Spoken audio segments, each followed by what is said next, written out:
திருநங்கைகளை பெண்ணாக மாற்றும் அதிசய முனிப்பன் கோவில் பத்தி உங்களுக்கு தெரியுமா? இதுதான் ராபுரம் முனிப்பன் கோவில். இந்த கோவில் இருந்த இடம் அந்த காலத்துல ஒரு வறண்ட நிலமா இருந்திருக்கு. அந்த நிலம் முழுக்க விவசாயம் பண்ண முடியாம மக்கள் ரொம்ப அவதிப்பட்டிருக்காங்க.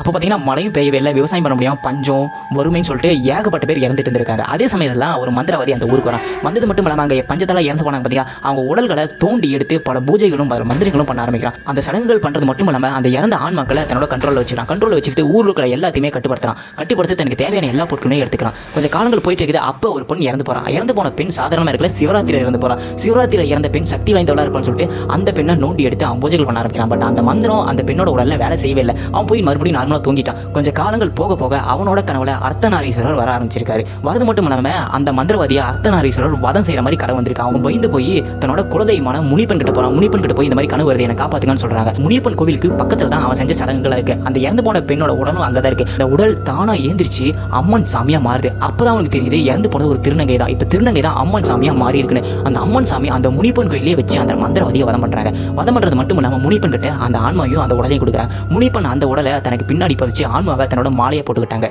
அதுக்கப்புறமா அந்த ஊர் ரொம்பவே செழிப்பா மாறிடுச்சு. இந்த கோவில்ல திருநங்கை அம்மனா மாறினதுனால திருநங்கை இங்க வந்தா பெண்ணாக மாறிடுவாங்க சொல்லிட்டு இன்னொரு கருத்து இருக்கு.